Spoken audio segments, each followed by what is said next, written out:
Okay, we're gonna be starting in 3, 2, 1. I know you see. Somehow the world can change me and be so wonderful. Oh, Oh Do god. we keep that in or should we restart?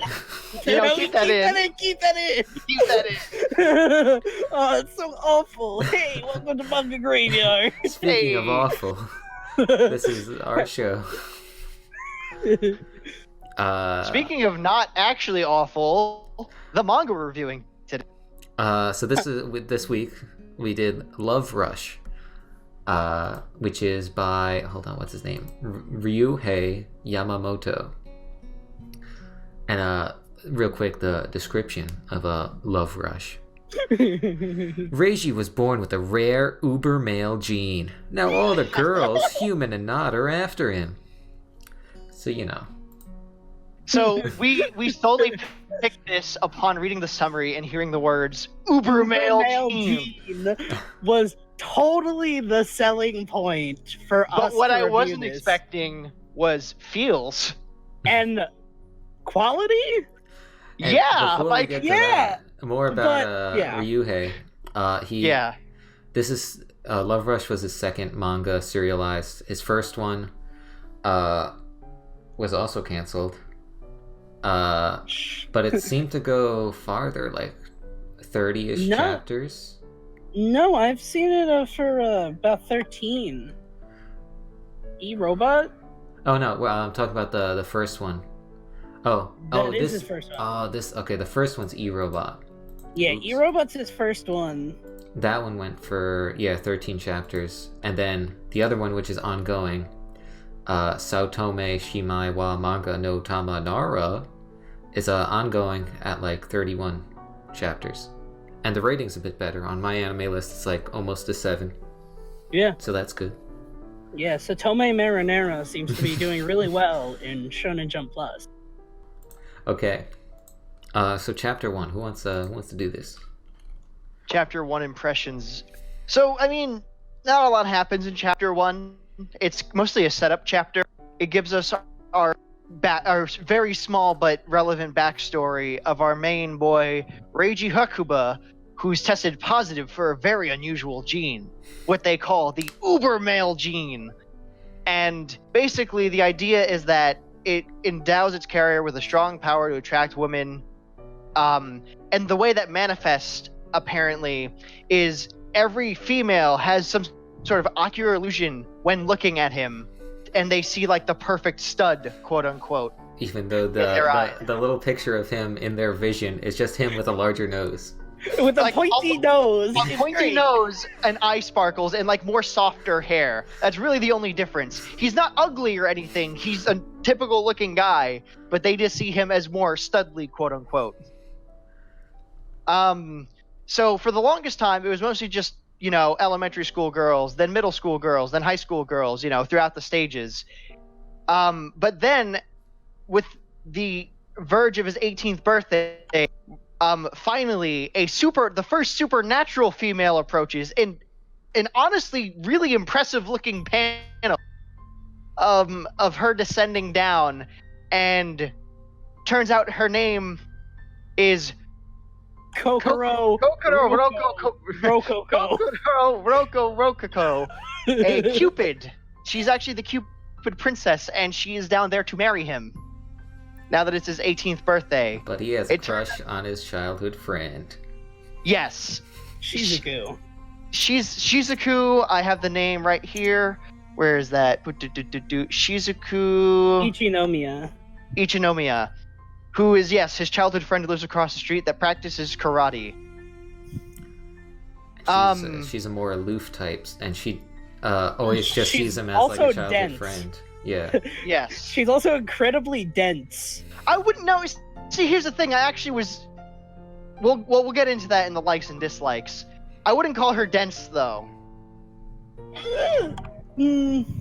But essentially, yeah. So after a bit of, like, antics with this Cupid, like, holding him up in the air, using her ability to fly with her little assistant Kupiko, by the way, she drops him straight through the roof of his childhood friend's house, which is how we're introduced to them. And then after he runs away from her, he's tackled once again by Kokoro, and she meets this childhood friend as well and sees her competition, quote unquote. She stalks main character back to his room, more antics about trying to, figure out what his deal is, and more of showering him in love. And they have a really nice heart-to-heart in the first chapter. They do. But essentially it convinces him to confess his love to Shizuku. And surprisingly, instead of interrupting that, Kokoro accepts it, and she's like, no, I want to do this honestly. Like, it shows a surprising amount of depth that even though she's a Cupid, a creature that could easily just be like, no, I'm going to shoot you with love arrow, boom. She doesn't. And instead is like, no, I'm going to let him do this. I'd rather have him be happy because I love him that much.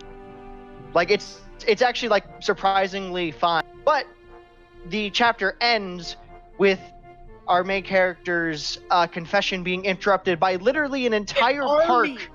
An entire park full of other monster girls who are clamoring for him. My favorite one is the girl with her head that's like wrapped around the pole. Yeah, I forget the name of that. It's some yokai. It's a type of yokai, but yeah, she's just chilling with her neck wrapped around the pole. And that's chapter 1. So chapter 1 ends off. Yeah, it's almost like a cliffhanger of him about to be sworn by legitimately, like, I think in the wide shot they introduce, you can, if you try to count, I mean, it's easily at least 50 to 60. It's practically an entire army of monster girls. So I actually got something really interesting that you guys might want to hear. Yeah. Mm-hmm. And it's this letter from Ryouhei Yamamoto saying that Shizuku is the best girl. Wow. So it is confirmed by God that she is the best.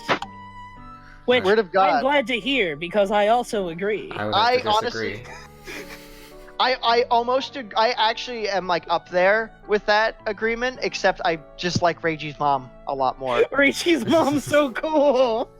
But I do really like Shizuku a lot, and now we'll get into that in a second. But chapter 1 impressions first off. I was really impressed with the consistency of the art. The art was really good. The art, throughout the whole thing's really good. For a series like this, you think it'd be a little more loose and whatever all over the place, but no, it's very consistent, and some of the panels are downright impressive looking. In my opinion. I think because this is like not the first. This is the first like non-action series we've reviewed. True. Its art was a lot more like toned down and less all over the place. That's true. And that also, I think because we've done 2 action shonen, I also noted in my chapter 1 impressions that the vibrant, upbeat feeling is really stuck with me. Honestly, I knew I was in for a silly ride when it reveals that the Ubermale Gene doesn't make him hot, it just makes him appear hot. Only yeah. to females. Yeah, only to females. That doesn't make any sense, and I love it. Yeah, I know. I noted with right out of the gate, the series has fun with its premise, which is basically what we just talked about. And I also found it to be very interesting at how honest it was. Of like, here is a guy literally put into like the biggest harem situation of anything, and he's like, "No, I like someone. Go away." And everyone. And Pascone, I'm sorry. Oh yeah. Just the beginning half sucked big balls, and it hurt my soul to read. It sucked huge wiener. But once we're introduced to Shizuku, the story kicks off and is amazing. Yes. Especially it ends. I was like, what? He's about to confess? That's crazy. Yeah, usually we have to wait years for that bullshit. Yes. But that's all I have to say. It was really good once the dynamic between Kokoro and Shizuku, the battle kinda, except Shizuku's not fighting at all. And it's cool to have a nice foil with every girl being obsessed with him, that she's of course the one that isn't, which is kind of like expected, but it's nice that it is, because they could have easily gone the route of, instead of trying to convince a girl, his crush, that no, I want you to love me for me, not for the Ubermale gene, which I think would have been a more stupid approach. I like that she's just straight up immune to it. Yeah, which also, with that fact, I appreciate that's sort of why he feels so close to her. Yeah. Is because she sees him as just a normal person, as opposed to this super hot stud. Which is awesome. Which is an awesome bit of character detail that Reiji has, where most guys, yeah, I fucking love this, yeah. He's like, no, I hate this because they don't see me for me, which is surprising. They just see my big nose. They just see my big nose and my soft hair. They just see my Akagi style face. Yeah. So there is not much to go over with the plot. This is definitely my shortest set of plot notes. Kaiji? It was Kaiji, that's what I was thinking. Yeah, Kaiji. Kaiji. I mean, we could just go through each girl that's introduced, because, yeah. Pretty much, that's where most of the plot is, because it's all the girls being introduced, and then a beach episode. It's a monster of the week, haha, get it? No. Oh, shit. So who wants to go off I'll go with the next first girl we because meet after Kokoro? It's actually best girl is next. Now wait, before we run off into her, I just want to make note of the fact that, where is this here? Reiji makes his own birthday cake for himself because his dream is to take over his parents' Family cake bakery. business, which is some little details we learned before meeting the first girl. Also, this happened shortly after we meet Best Girl, but I just want to mention it now because it's hilarious. Kokoro has her familiar Kupiko build an entire additional story on top of his house for her to live in to protect him from the other supernatural girls. So yeah, go ahead and start off with the Best Girl, Pascone. You want to introduce? So, it's a succubus named Ellis, but she sucks at being a succubus. She's very shy and socially awkward, but she has her assistant little cat or thing. De Niro. Yeah. Robert De Niro. He always tries to push her to be the best succubus she can be, and it's quite a funny dynamic between the two. And she's always punching him. Yes. So, was it Robert De Niro? He's Yeah. No, it's just De Niro.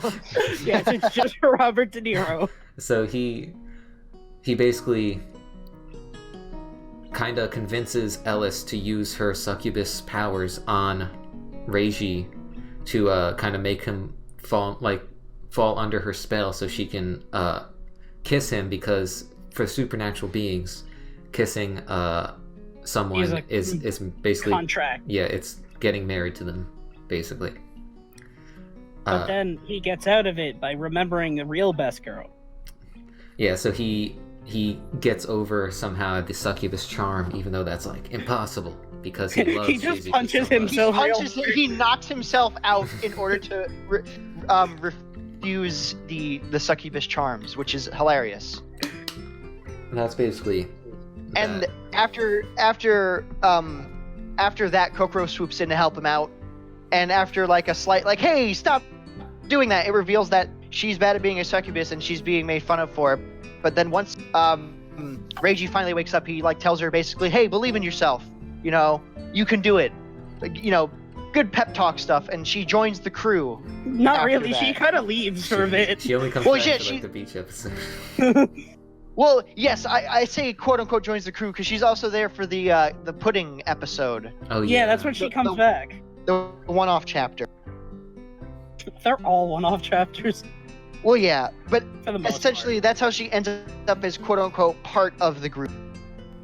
Okay. So, the next character we meet, well, actually, this is actually an important chapter we should discuss before the next girl, is after this right? succubus chapter goes down, Kokoro,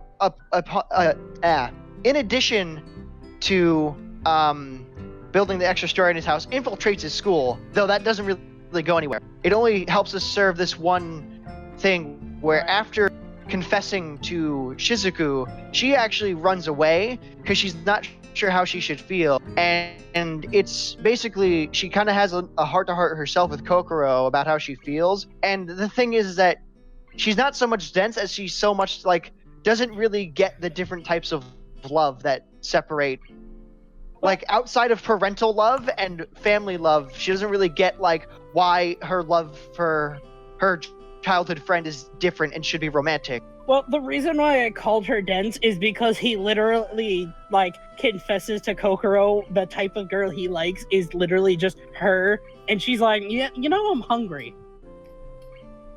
Well, he was confessing to Kokoro, and she wasn't paying attention to it. I know, but, like, it's kind of, like, been there the whole time, But and when she just he, never once he noticed it explains it until to her, Yeah. we understand why she feels that way, though. Yeah, no, I just called her dense because she is a little dense before he confesses. What's great is that once he confesses to her what's going on, she goes to him after school and asks him to kiss her, and he refuses, and then instead what would have been a really easy kiss he turns down and instead accepts a date from her. And so they have a chapter of them on a date. We reveal, which I think is really adorable, is that she was reading a manual on how to date, and then she applied it practically, because that's how she tackles karate. So she figured it would work out if she tackled it the same way. And it's really cute. Yeah, Shizuku is a really good character. Yeah, I like her a lot. She's almost like asexual in a way. Not really, I guess, but like, it's like she just doesn't... It's really interesting to have a she story doesn't like this get where, romance. She just doesn't understand it. But she wants to for his sake, because she specifies that she likes how they hang out, but she understands that there's something else that she likes a bit more when they intentionally hang out together, like spend time together. And that's a part of the reason why I and Ryouhei Yamamoto really like this character. Yeah, she's an excellent girl character. I agree. So after we have that really solid like character building chapter for Shizuku and Reiji, we get into the next girl that we meet, who is one of the most famous popular girls of the school, Sumiki Taiga, and she's the heiress of some conglomerate in that whatever area this place is taking in Japan. But it's also revealed by Kokoro that she's Kokoro's childhood friend and is a wolf princess of a famous werewolf clan as well. And she reveals this on the walk to school one morning by throwing a bone, and instantly Sumiki cannot fight her canine instincts to chase the bone, and her ears and tail pop right out, and it's like, no, how dare you do this to me? Oh, what a goober. She's not exactly a tsundere. She's more just really embarrassed that she can't resist following like dog commands. She's really prideful. Yes. And so initially she's like, I don't care about his Ubermale Gene. I don't care about love. But when she gets home that day, her father's like, yo, he's really popular in this, like, the supernatural community. So you're going to have to marry him. We gotta flex on everyone else so you marry him. Our wolf clan has to be the strongest, so you're going to have to marry him. So later that day after school, he gets kidnapped out of his home into a limo and ends up in her bed tied up. And also, I should take to note, as of this far, despite being a quote-unquote ecchi comedy, that most of the ecchi stuff has been purely for, like, humor, and it's only just been, like... It hasn't really been much at all. It's been, like, 3 scenes. It was when he falls in Shizuku's house. It was when, Ellis has that weird fantasy. And it's also when he's just tied to, like, the bed with his shirt off. And they're not really ecchi at all. It's mostly just clothed, like... asset shots, and now I'm someone who deeply enjoys like full-on ecchi and other stuff, and I was still totally fine with this because it was tasteful and it was funny. And I usually despise ecchi, and I had no issue with it because it was barely there. I'm in the middle, and So, he escapes the situation by using the advantage of telling her to stay and sit. Wait, you forgot her big Metal Gear speech about how love is just hormones. Oh, yeah. It's just chemicals in your brain. He's trying to tell her, like, yo, no, I don't, like, please, we don't have to do this. And he's like, I know it's not love, but I need to do this. Isn't it, like, in your genes as a guy to just want to do this, and he's like, oh no. He's like, wait a second, and he's like, stay, and she stops. So he's able to hold her off long enough using commands for Kokoro and Shizuku to arrive to save him. And they kind of talk everything out, and they diffuse the situation, and she ends up talking to her dad afterwards. Sumiki talks to her dad afterwards, like, you know what? I want to learn to love naturally, kind of like how you and mom did before mom died. Which is, really, like, hard swerve, mind you. Oh yeah, their mom is dead. Like, the mom is dead. Like, wait, what? Yeah, I think her, like, whole story is really cool, even though I didn't really like her all that much as everyone else. So, she's like, yeah, you know what? I'd rather learn how to love rather than be forced into it. And her dad's like, you know what? Since that's how me and your mom got together, even though we were also, like, signed up to be married, essentially, I should give you that same privilege. And that's basically her chapter and how she tags along, quote unquote. And then we get the best chapter. So we have the next two chapters, which are basically like no introductions, and it's just group shenanigans. Pass going if you want to, or Eddie if you want to, or pass going. It's up to you. Whoever wants to take this chapter. So after they have the meeting with Sumiki. Sumiki, the wolf girl, Ellis comes back because Shizune is actually having like a dream about her and Reiji together, and of course Ellis being a succubus, she loves that type of stuff. So she was feeding off of it quietly. Yeah. So they all go into Reiji's family's bakery, and they just start hanging out and doing like group shenanigans stuff. And then they get attacked by a slime girl who just comes out of the pipes and starts tasting everyone because that's how slimes are. Because she's a gourmet slime, and her name is Pootie Pudding.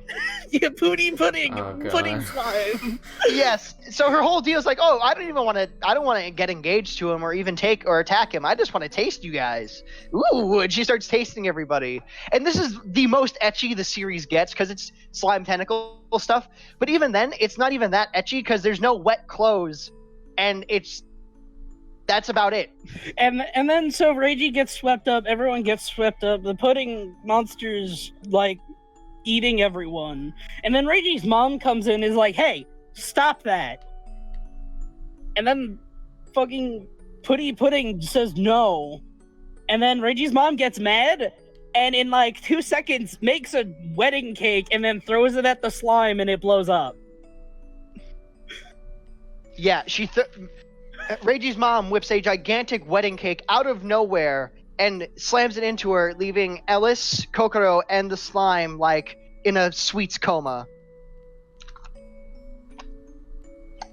Which is really funny. And Sumiki's like, wow, no wonder you're really well behaved. Your mom's kind of crazy. And he's like, yep. He's like, yeah. Then this, before it gets into its final arc, manages to fit in a beach episode. The beach episode is kind of part of it starts the final arc. It does start the final arc, that's true. Basically. So it's the only beach episode with any plot significance ever. Basically what happens is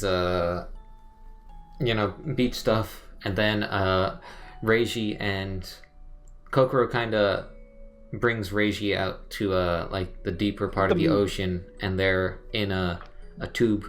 And they see some mermaids and stuff, and which I totally thought would be plot relevant. Yeah. And Kokoro's talking about love and stuff, and then Reiji starts leaving, but then Kokoro starts drowning and shit, so he has to save her and bring her back to land, and then he performs mouth to mouth, but that was counting as a kiss, so now they're sworn to be engaged. Or they are engaged, I guess. And rings form on their hands and stuff that they can't take off. And this, unless they cut off their fingers. This angel of death comes to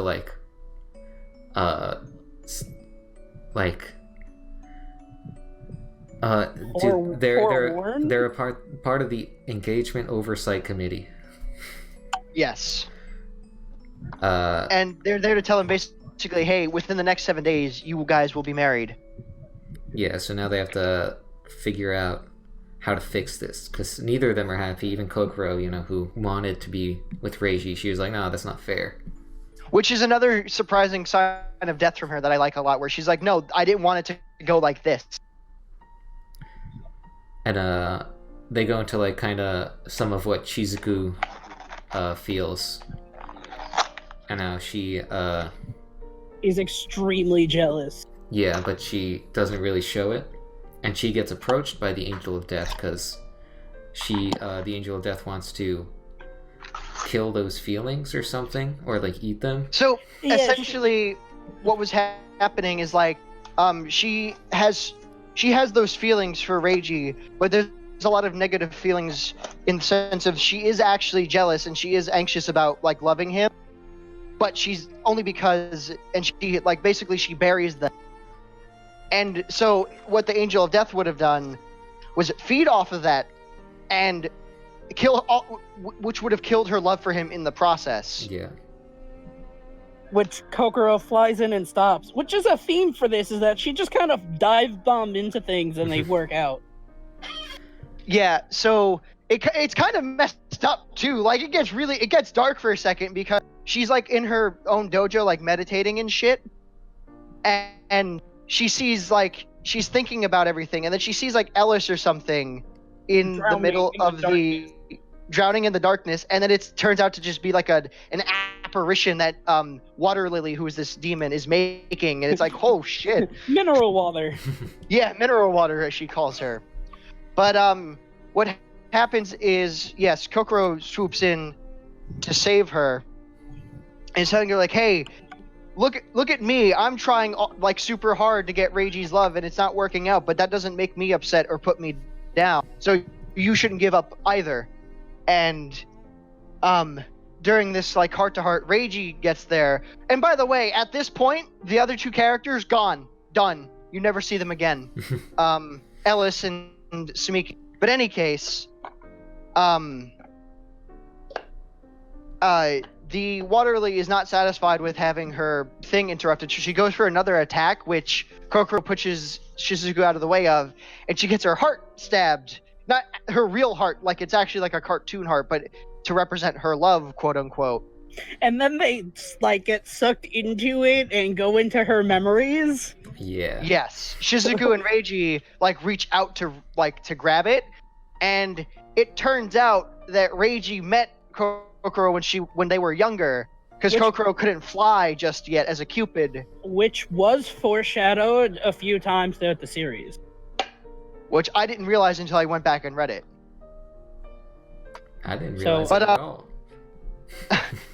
What happens essentially is that she's having trouble flying as a Cupid, so she falls down to Earth, and he was running away from home at the time because of his Ubermale Gene. By the way, every time I say it in my notes, it's in all caps, just because of how much I love how stupid it is. But he's running away from home at the time, and so he spends a few days with her out in the woods, teaching her how to fly, essentially. And that's when she first falls in love with him as a kitty. But he's like, no, I don't believe in love because of his whole problem with the gene and everyone only liking him because of it. And she shoots him with a Cupid arrow, not to get him to love her, but to break that like shell he put around his heart. And it does. But she was not allowed to use the Cupid arrows that young. Because she's a junior Cupid. So her mother swoops in and wipes his memory of her and takes her back up, but his heart is still open, which is what allows him to end up falling in love with Shizuku in the first place. So after getting pulled out of that memory and realizing this whole time that he knew who Kokoro was, and then had his memories wiped, they kind of realize that all three of them kind of have a weird like triangle going on.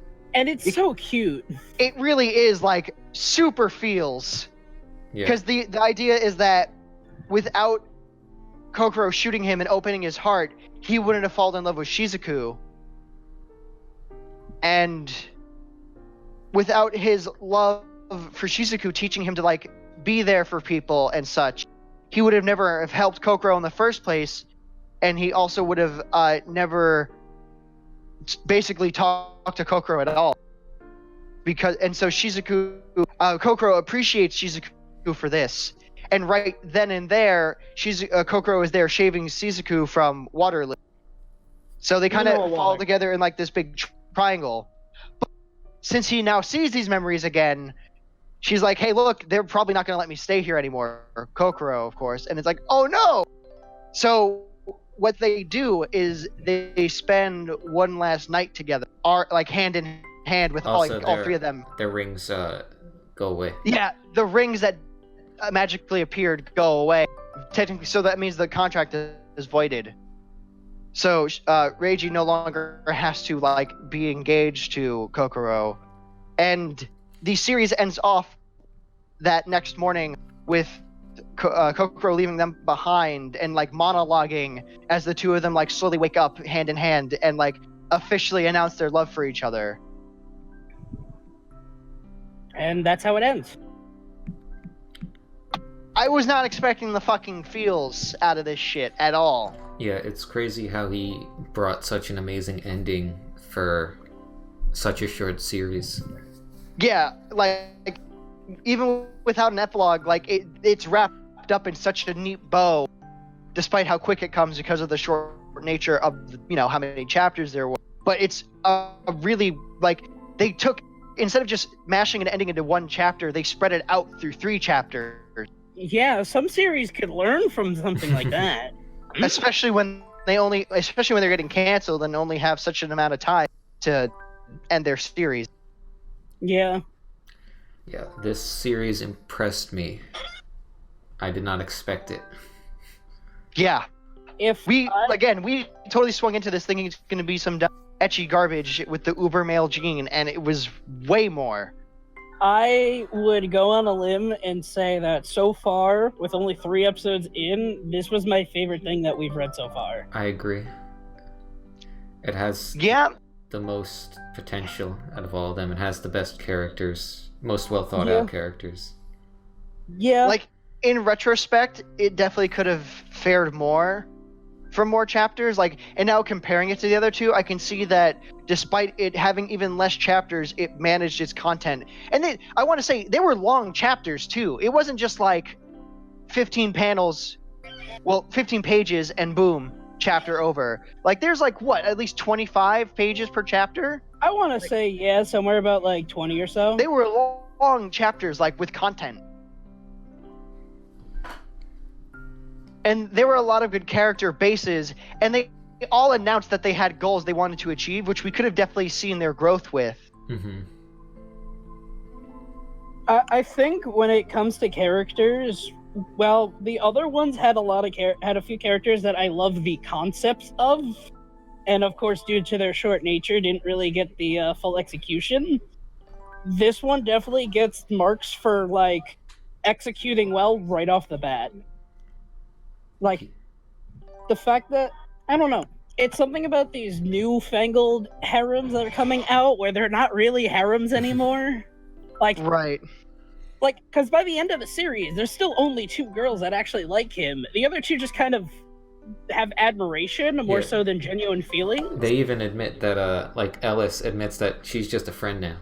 Like, they're just friends. And Sumiki wants to find her own thing, so she goes back to ignoring his Ubermale Gene. Yeah, I mean, once again, I mean, I've said this with the other 2, but with more time, I think now though, looking back, this one definitely had the most potential out of the 3. Easily. It upsets me so much that this was considered unpopular. Despite having a formula that would have... Because look at Monster Musume, and it's... they're definitely not the same thing, because that would be upsetting. Not saying that Monster Musume is bad, I enjoy it, but like, to compare this to that would be upsetting to say they're the exact same, but it's in a similar enough vein that it's surprising that it didn't catch on. Yeah, I mean, like, you're pretty you have big boots to fill when you try to put like a harem ecchi comedy in Shonen Jump, because if you look at the 2 biggest ones that were in there first, you have To Love Ru and Nisekoi, and both of which are like massively popular. Yeah. Yeah, I'm trying to think what he could have done differently to maybe like. In bring all up the honesty, views. all of my dislikes were subjective. I did not have a single objective dislike. Yeah, maybe if he made it less quality, more idiots would like it, and it would be popular. Like the only thing is like outside of just telling Reiji that, hey, if you kiss someone else you love, you'll break the spell. The two other girls who got set up had no part in the ending, which, I mean, they didn't have to be there for the entire thing, mind you, but it maybe a little bit more than they were. I mean, that's only 2 chapters. Yeah, without them. No, believe me, like again, it's like I said, this is like super nitpick. Like there was little wrong with this at all. Yeah, I want an Ellis spin-off, please. And I was just butt mad that Kokoro has to just leave for good. Yeah. Like, no, fuck you. I want the triangle, damn it. And again, it's not a complaint. That's just me being me. I'm honestly personally glad that it did have an ending, as opposed to being one of those endings where it doesn't end. Yeah, like, even though it's only 13 chapters long, it feels fulfilling. Like, it doesn't feel like it was like... Like a big wedding cake thrown at you. Yeah. It didn't feel like something cheap I just washed down.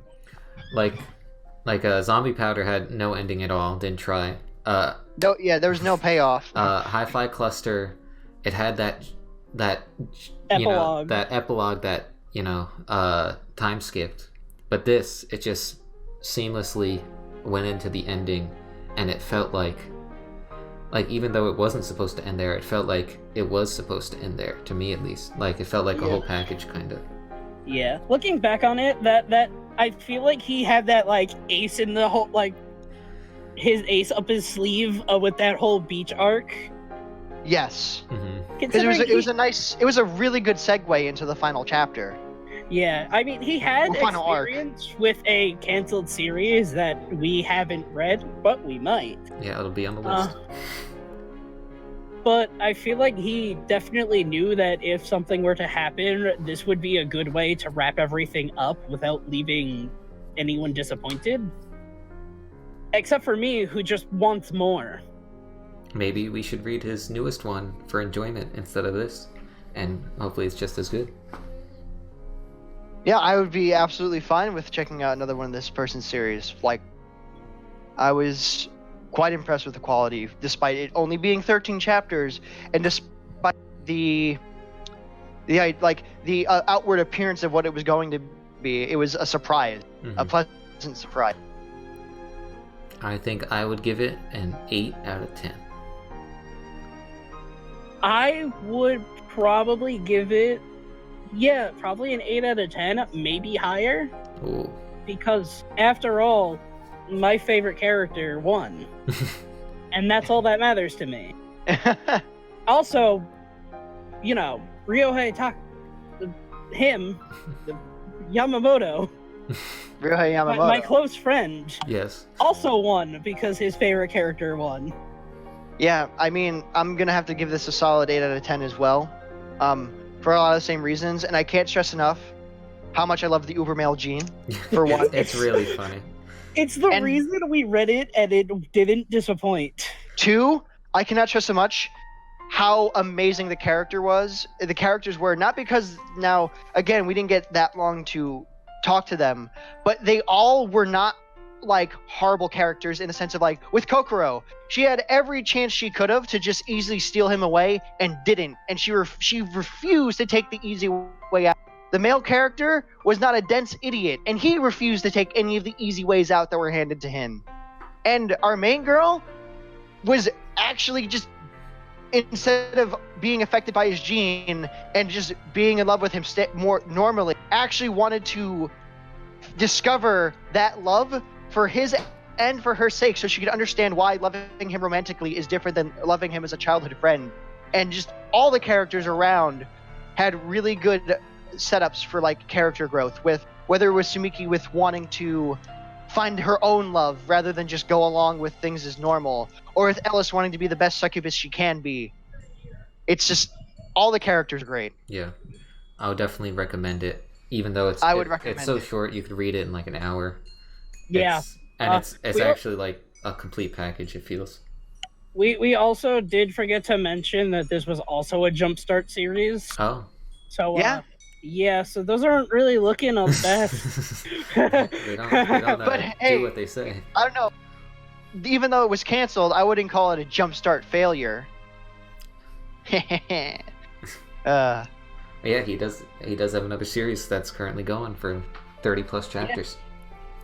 I think what might do it for this one is that he's not trying to get it in like main Shonen Jump again. Oh. So yeah, it might have given him the jump start needed to like do other stuff. Who knows? Jump start. Anyway, I guess that's all for Love Rush, right? Yeah. I mean, it was definitely a rush, but it was a fucking good one. Bye. I love Rush in a rush. Please rush me the hell out of here. I'm gonna love shutting off this recording. But before we do, please rush to hit the like button and subscribe. No! And cut.